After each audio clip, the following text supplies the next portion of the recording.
Podcast Network Asia.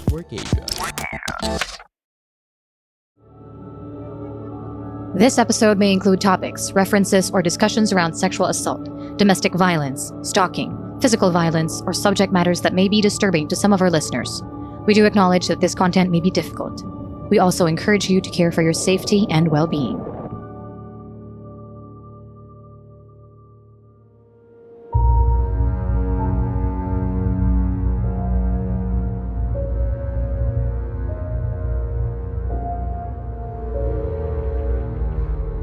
Shocking, sad, revealing, and deeply researched, PH Murder Stories podcast covers the true account of infamous killings and true crime stories from the Philippines. There's no such thing as questions, just hidden answers. Stay tuned as we revisit the inconceivable crimes that exist. Some listeners may find the following content of PH Murder Stories highly disturbing due to its graphic nature.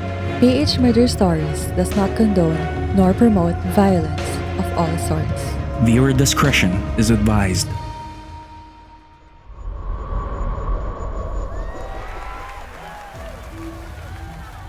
We ring in the new year with fireworks and torotot to ward off evil spirits so that the coming year will be a great and prosperous one for all of us. Even before midnight, fireworks can be heard in preparation for the main event. As soon as the clock strikes midnight, people feast their eyes on the beautiful fireworks shows all over the country. The cacophony of fireworks everywhere is to bring us much luck as possible so we can face the new year head on.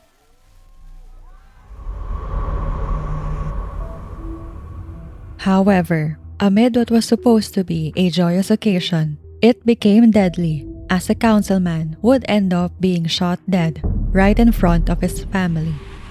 What made things interesting was how the killer was caught on camera, thus capturing the moment seconds before the victim's death. The chilling photo would end up being spread everywhere, which shows how anything can literally happen at any time. Only this time, it was caught on camera, forever immortalized in a picture. Before we proceed with the episode, we would like to thank each and every one of you who continues to support and listen to our show. We have reached 200,000 plays as of recording, and this is all because of you guys.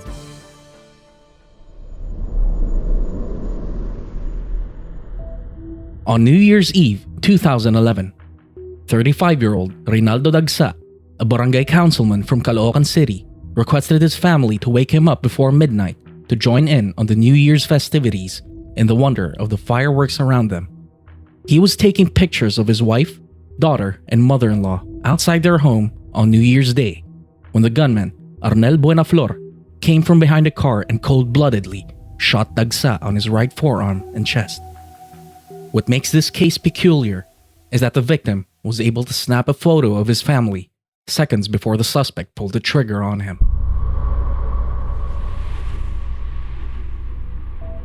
The police promptly identified the suspects. According to investigators, Buenaflor had two suspected accomplices, one of which was also in the background of the photo that Dagsa took seconds before he was shot. They were identified as Romel Oliva and Michael Gonzalez, who had an alias named Michael Rolion.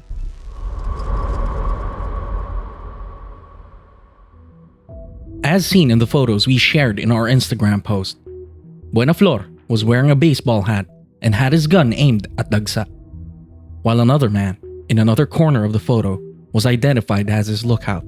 The family members could not hear the gunshot because of the fireworks around them. All they were able to see was Dagsa falling to the ground. He was rushed to the hospital, but it was too late.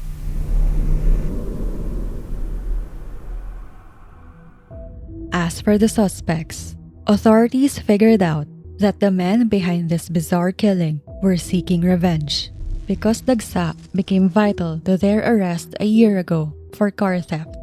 Eventually, they got out on bail and continued with their lives as car thieves and robbers who became infamous for their wrongful acts. Dagsa's death became part of a series of violent shootings that have been apparent in the Philippines, wherein firearms were easily available on legal and black markets. It was said that the victim became targeted for assassination because of his efforts in neutralizing street gangs and syndicates. His killer, Arnel Buenaflor, was notorious in the area and had a lot of support from his gang called the Pasaway Gang. The Pasaway Gang had a powerful backer who could finance their criminal activities and even had the guts to go head-to-head with barangay officials like Reynaldo Dagsa. The financiers were said to be acting upon the orders of a top man, which was why they continued to supply the gang with money, guns, and a list of their targets for assassination. Dagsa had apparently angered Buenaflor when he stood as a principal witness against Buenaflor and Gonzales in the case of attempted murder. However, while his motive for the killing may have been due to personal grudges, the syndicate and the top man also had their motives to kill Dagsa. That is why these financiers continued to support the Pasaway Gang's illegal activities.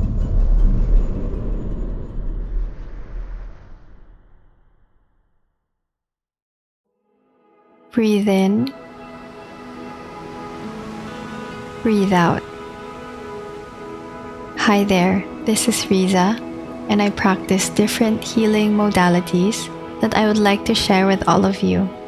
Come join me as we dive into a state of awareness and mindfulness, uncovering layers and layers of our being to let our true self shine through in the Heal and Flow Meditation Podcast.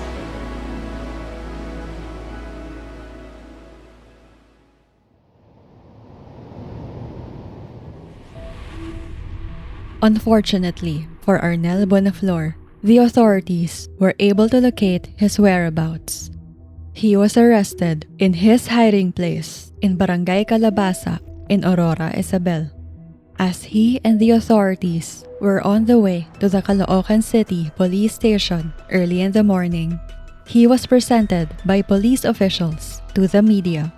Buenaflor was also wearing the same hat he wore when he cold-bloodedly killed Dagsa and was ordered to pose for the cameras and act as if he was aiming a gun at someone. Meanwhile, the two suspects, Oliva and Gonzales, have also been arrested. The authorities were also looking into the possibility that these three suspects may have been involved in other cases of murder in the Cabanaba area. The men behind the act were seeking revenge, as Dagsa ordered their arrest the year before for car theft, according to Buenaflor, the prime suspect. The reason why he killed Dagsa, quote, "Ganti. Binaril niya ako sa ulo eh. Ayos lang, may kasalanan siya sa akin eh." Unquote.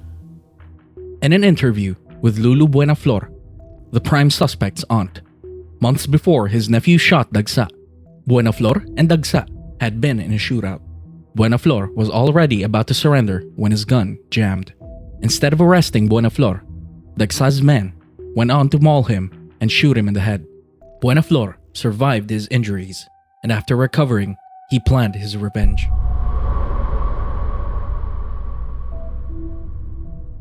The arrest of Buenaflor was largely due to the use of information technology because the authorities were able to get several mobile phone numbers and used each one to trace his whereabouts. Moreover, the authorities also worked with the bus company that Buenaflor rode in the aftermath of his gruesome crime. Afterward, the police immediately informed local authorities and asked for the coordination of at least 3 town mayors and several barangay officials on top of a province-wide manhunt operation against Buenaflor. Buenaflor's live-in partner, Lorraine Castro, was also a vital piece in the capture of Buenaflor. She was a guest relations officer in a beer house in the province of Aurora.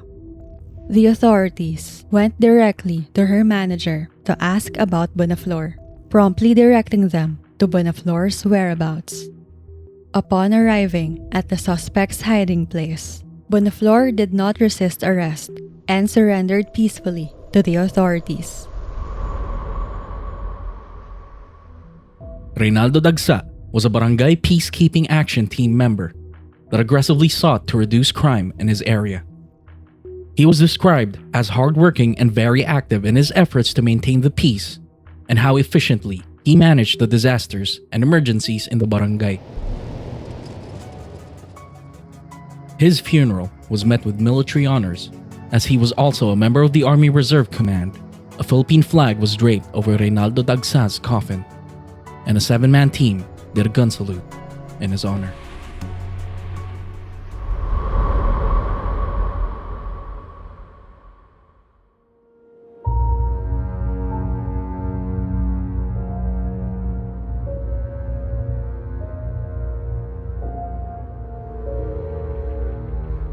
For further updates, please follow us on Facebook, Instagram, and Twitter at phmurderstories, and subscribe to our YouTube channel, phmurderstories.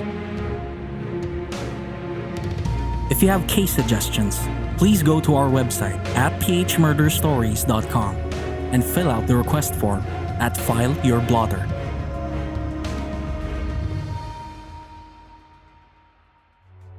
Did you like this episode? Give us a rating on Apple Podcasts, or if you're listening on other platforms, kindly send us a review on our Facebook page or send us a tweet. You can also share our podcast to your Instagram and Facebook stories through Spotify. We're also inviting you to join our Facebook group, PH Murder Stories The Verdict, and participate in our discourse about true crime, both local and international. This group is a safe space for true crime and mystery fans like us who want to engage in thorough discussions about the subject. To all our listeners, we hope you could support us on Patreon. If you're fond of online shopping, you can also help our team earn a small commission by clicking our Lazada and Shopee affiliate links found in the description. Any amount you contribute will enormously help support our team to produce more quality content.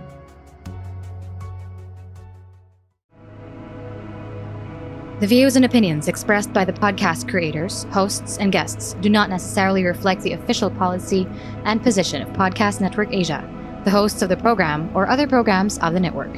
Any content provided by the people on the podcast are of their own opinion and are not intended to malign any religion, ethnic group, club, organization, company, individual, or anyone or anything.